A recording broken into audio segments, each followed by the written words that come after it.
So you followed that up 2004 with Seven Circles, three singles, including Writings on the Wall and Stargazer, another gold album, top five album, another Juno nomination. This is one of the band's most positive sounding albums. Were you guys in a different space for this recording? I think we're in a different space. The album began recording in Maui with the one and only Bob Rock, which to us was like, this is pretty cool. Mind you, Jeff was very skeptical because Jeff's the producer, and here you are working with Bob Rock. And a lot of the fans, our friends, our fans, weren't cool with this because they thought, well, what's happening? Why is Bob Rock producing? Whereas Bob Rock really wasn't producing. It was, again, the same situation. And this was, I don't want to say was the last ditched effort of the record company to try to get us some momentum in America, being blatantly honest. But I'm like, I'm cool with whatever. I'm the drummer. I just want to have fun, make wicked music, go out, tour, play, live a wonderful life, and provide for my family. So I don't think Jeff was very, very much interested in being there.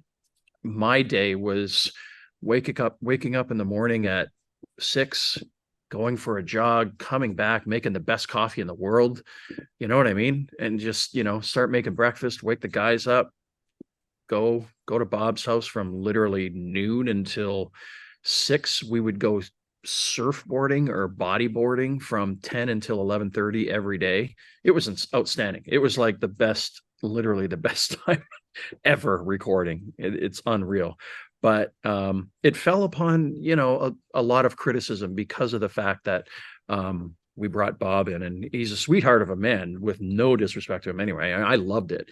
Jeff, not so much. Stuart, I think Stuart understood why the company wanted to do it, and I don't think he was miffed about it. But at the end of the day, we did 3 songs with him, and we ended up coming back and working with Gavin Brown on the rest of it, who was also pretty hot back then. I'm sure he's still hot now, Billy but Talent, 3 Days Grace. Yeah. exactly. So a lot of the younger bands that were doing that much better than we are, especially in the States, I think that was the move there. And Jeff got along with him much better than Bob, because I think Bob has this, it's not an ego. He's just got this repertoire of, magnanimous repertoire behind him. And you can't really argue with it, whether you like him or not, right? Or like his productions or not.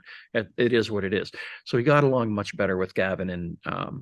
And I think, that's how we finished the album. And it was a fun album to make. I remember demoing that in Jeff's house when he lived in the beaches. And it was a great, great time, a great opportunity to, I don't know, just have fun and not worry about, what's going to happen with things. It's in the record company's hands now, as they say. So it was good. Yeah. So for our listeners that don't know, Bob Rock produced and I believe mixed Metallica's The Black Album in 1991. And in the 32 years since then, there is no album in the US that has sold more copies than the Black Album. Literally, they put out the Black Album in 91, and since 91, nobody has sold more than the 17 million copies that the Black Album sold. And that's why the record label, if they want as much of a guarantee of a big hit, that's the pinnacle right there. Yeah. And I believe, like, if you look at charts, you'll still see that album and many classic albums in the top 100 still. Like, it might sit at 91 this week, and then next week it's at 79, but it's always there. And it's amazing to me, Yeah, globally, the Black Album still sells 1 million copies a year, which is insane. Which is insane. Yeah. And I'm such a music nerd, but the Black Album is only one of 3 albums that has been on the charts for over 10 years. You're talking about it seems to never leave the top 200. Okay. It spent over 10 years on the top 200. So it'd be like Dark Side of the Moon. And I believe Guns N' Roses' Greatest Hits hasn't left the charts because it's just it's such a mainstream-ish success. And before that, you would have had like the Eagles choose the Michael Jackson record, whatever you went Thriller, probably, right? It's unreal how they stick on like that. You see charting now 564 weeks. It's like, what?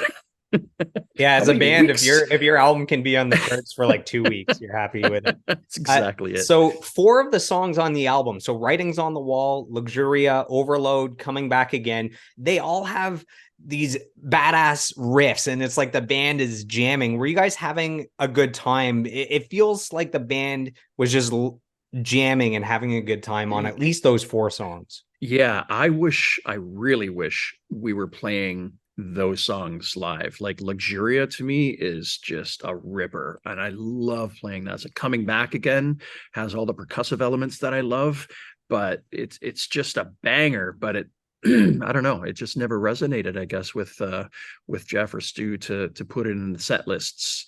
And now further to that, we understand the fact that a lot of people do want to hear, the hits and so on, and then you try to sprinkle it with some fan favorite deep cuts, but those just usually don't make the mark, I guess.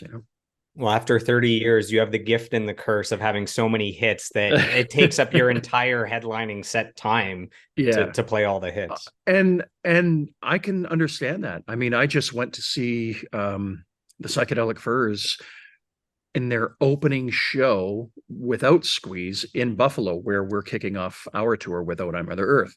And it blew my mind. Like, I knew every song but one. And they still didn't play all the hits. And I was thinking, oh man, I really miss this one. I really miss that one. So I do get it as a fan, that you want to hear, the songs that you remember, and it reminds you of whatever, the birth of your child or your first prom or so. So I guess last thing about this album, this isn't even a question, it's just a comment, but the vibe in the verses of One Step Closer Away is amazing. Like, just the vibe is so good. I'm blaring it in the headphones, and it's just such a great groove. That is a really good song, and I love the drums on that song as well. I think Holly's on that record too, isn't she? Isn't Holly McMarrow? Yeah, she's on Wishing You Would Stay. That's So right. that's Yeah. the only guest appearance on a Tea Party album, period, unless there's one on newer album. Roy Oh, the Harper. spoken word. Yeah, okay. Yeah. But we That's did a do hidden track. So does it actually count? but Yeah, we did a song with Roy though called Time, okay. that you can probably find. But Holly, that was my idea, and I don't care what anyone says. The year before we recorded that record, we were at the Junos, or I think I was. It just may have been Stuart and I, and I was hanging out with my friends in Nickelback at the time. We were at a bar, and Holly was doing a bit of a showcase, and I thought, oh man, we haven't seen Holly since the Edge Fest days, because she was always spotlighted on the Edge Fests. And I just approached her and said, would you mind, and she thought it was great. So she flew in and pulled that off in, I don't know, about an hour. So amazing.